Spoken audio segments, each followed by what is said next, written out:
আজকের এই ভিডিওতে আমরা স্পট হিলিং ব্রাশ টুলের কাজটি শিখব। আচ্ছা, স্পট হিলিং ব্রাশ টুল, আচ্ছা এটার জন্য আমি একটা রিয়েল লাইফ পিকচারই নিছি, কারণ আমি কোনো স্টক ফটো ইউজ করতে চাই নাই, কারণ রিয়েল লাইফের ব্যাপার স্যাপারটা একটু একদম আলাদা, স্টক ফটো চাইতে ওগুলো এডিটেড ছবি হয়। সো এটা আমার একটা ছবি, বাট এটা রং কালার কারেকশন, মানে ভুলভাবে কালার কারেকশন করা আছে, যার কারণে আমাকে বেশি লাল বেশি কালো দেখা যাচ্ছে, যদি আমি কালো তারপরেও। তো এখানে আবার তো যে দেখতেই পাচ্ছেন শেডটেড ভালো না, মানে এটা রং ভুল হয়েছিল, ঠিক আছে। তো যাক, এখানে স্পটগুলান খুব সুন্দর ফুটে উঠেছে, যার কারণে আমি আপনাদেরকে আসলে বোঝাতে পারবো বা দেখাতে পারবো যে আসলে স্পট হিলিং ব্রাশ টুলটা কীভাবে কাজ করে। যাই হোক, এখানে এইটা হলো স্পট হিলিং ব্রাশ টুল। এখানের ভিতরে যদি ক্লিক করি, এখানে হিলিং ব্রাশ টুল, প্যাচ টুল, অনেক কিছু আছে। তো আমি আপাতত এখানে আপনাদেরকে যতটুকু প্রয়োজন আমি ততটুকু আপনাদেরকে শেখানোর চেষ্টা করবো, এবং অ্যাডভান্স যেতে যেতে আপনি নিজেই অনেক কিছু শিখে যাবেন। তো স্পট হিলিং ব্রাশ টুলটা আমরা সিলেক্ট করলাম প্রথমটা, এই যে স্পট হিলিং ব্রাশ টুল। এটার কাজটা কি আপনি যদি একটু দেখেন, ফটোশপ নিজে দেখাচ্ছে, সে হলো যে সিলেক্ট করবে, যে কোনো একটা স্পটকে সিলেক্ট করবে এবং ফটোশপ নিজে নিজে চেষ্টা করবে সম্পূর্ণটাকে সরিয়ে দেওয়ার, বা ওখানে কোনো স্পটই ছিল না এরকম একটা, মানে গায়ের কাদা পরিষ্কার করার চেষ্টা করবে। তো এখানে আমার একটা স্পট আছে, তো এইখানেও একটা ব্রাশের সাইজের ব্যাপার থাকে, ঠিক আছে। দেখুন বাড়াচ্ছি কমাচ্ছি, ঠিক আছে।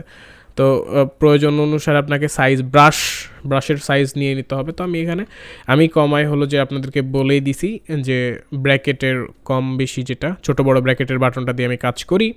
যারা প্রিভিয়াস ভিডিও দেখছেন তারা আসলে ব্যাপারটা জানেন, এই ভিডিওতে আমি আর এক্সপ্লেন করছি না, কারণ সম্পূর্ণভাবে শিখতে হলে আপনাকে সম্পূর্ণটা দেখতে হবে। যাই হোক, তো এখানে আমি ক্লিক করলাম, দেখেন বাস এখানে কিছুই ছিল না, এই দাগটাতে ক্লিক করলাম, কিছুই ছিল না, এই দাগটাতে ক্লিক করলাম। তবে ব্যাপার হলো কি, যে সময় নিয়ে আস্তে ধীরে সুন্দর করে এভাবে কাজ করতে হবে, প্রয়োজন অনুসারে ছোট বড় করে নিতে হবে, কারণ আপনি যদি প্রয়োজন অনুসারে ছোট বড় না করেন তাহলে সমস্যাটা হবে হলো যে আপনি কাজ করতে পারবেন না, বা আপনার জিনিসটা সম্পূর্ণ হবে না, মনে হবে যে এখানে আপনি কিছু একটা করছেন, ঠিক আছে। সো এই ব্যাপারটা আপনাকে একটু মাথায় রাখতে হবে, এবং সুন্দর করে সময় দিয়ে দিয়ে আপনাকে এটা করতে হবে। আমি যদি একটু সময় দিয়ে দিয়ে করি, আমি আসলে সময় দিয়ে দিয়ে করবো না, আমি যতটুকু বুঝাই দিলেই শেষ। তো আপনি যখন সময় দিয়ে দিয়ে করবেন তখন দেখবেন যে একটা ছবির পিছনে প্রথম অবস্থায় যখন 5-6 মিনিট সময় দিবেন তখন দেখবেন যে আপনি অনেক সুন্দর তো কাজ করতে পারলেন। আপনি এখন দেখতেই পাচ্ছেন যে ছবিটা কী ছিল এবং আস্তে আস্তে কী হয়ে যাচ্ছে। তো এই সকল কাজগুলো যদি আপনি শিখে যান, তো আপনি মানে আমাদের যে ছবি ওয়াশ করতে গেলে দোকানদারেরা যেসব কাজগুলো করে, এই কাজগুলো আপনি ইজি পারবেন। কাজগুলো খুব একটা হাই রকেট সায়েন্স কিছুই না, শুধু সময় দিয়ে সহজভাবে কেউ মানুষ সহজে বুঝাইতে চায় না, যার কারণে আপনারা বুঝতে পারেন না, এবং বুঝতে যখন পারেন না তখন আসলে ব্যাপারগুলো হয়। যারা জানেন না, যেমন ধরেন আমার এখানে একটা এরকম একটা বড় ভুল হইলো, যে বোঝা যাচ্ছে, বা আমার কোনো একটা এরকম একটা ভুল হইলো, ঠিক আছে।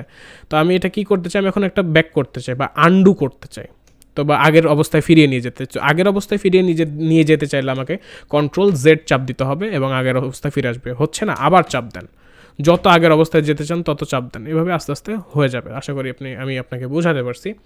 তো এইভাবে আপনাকে সময় দিয়ে দিয়ে কাজগুলো করতে হবে, আর আপনি যত সময় দিবেন আপনার কাজটা ততই বেশি সুন্দর হবে, ঠিক আছে। তো আপনি আশা করি এতটুকুই, আমি যে 10-12 মিনিট করলাম এতেতেই আপনি বুঝতে পারছেন যে আপনি যদি এই সময় দিয়ে কাজটা করেন তাহলে ব্যাপারটা কত সুন্দর হবে। তো দেখেন আমার মুখে অনেক দাগ ছিল, এখন কিছুই নাই। আমি আগে আমার মুখে অনেক দাগ থাকতো, আমি অনেক টেনশন থাকতাম, কিন্তু হঠাৎ আমি ফটোশপের খোঁজ পাই, এবং এখন মাশাল্লাহ এক রাতের ব্যবহার, এই মানে 1 সেকেন্ডের ব্যবহারে আমার মুখে আর কোনো দাগ নাই, মাশাল্লাহ আমি একদম সফল হয়ে গেছি। যদিও অ্যাডের মতন শোনালো, তবে হ্যাঁ, ইটস আ জোক।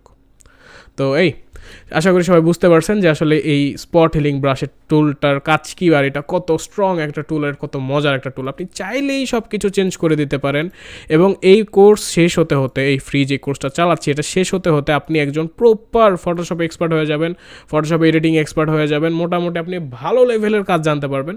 শুধু আপনাকে যেটা করতে হবে, আপনাকে সময় দিয়ে শিখতে হবে, কারণ আপনাকে আমি খাওয়াই দিতেছি, আপনি এখন খেতে না পারলে আমার কিছু করার নাই। ভালো থাকবেন, সুস্থ থাকবেন। পরবর্তী ভিডিওতে আমি এখানে আরও যে টুলটা আছে, প্যাচ টুলের কাজটা আপনাকে শিখাই দেবো, আর এটার টুল আপনি নিজেই শিখে নিতে পারবেন, ঠিক আছে। যাই হোক, আমি দেখানোর চেষ্টা করব। তো পরবর্তী ভিডিও দেখার আমন্ত্রণ রইল। ভালো থাকবেন, সুস্থ থাকবেন, এবং কাজের প্র্যাকটিস করবেন, এবং ফ্রিল্যান্সার আমি বাংলাদেশ গ্রুপটিতে জয়েন করে আপনার কাজের স্যাম্পলগুলো আপনি আমাদেরকে দেখাবেন, ঠিক আছে। যারা কনফিউশনে পড়ে যাচ্ছেন যে কীভাবে কী করবো, সম্পূর্ণ প্লেলিস্টটা দেখুন, অনেক ভালোভাবে বোঝানো হয়েছে, কোনো প্রশ্নই থাকবে না। ভালো থাকবেন, আল্লাহ হাফেজ।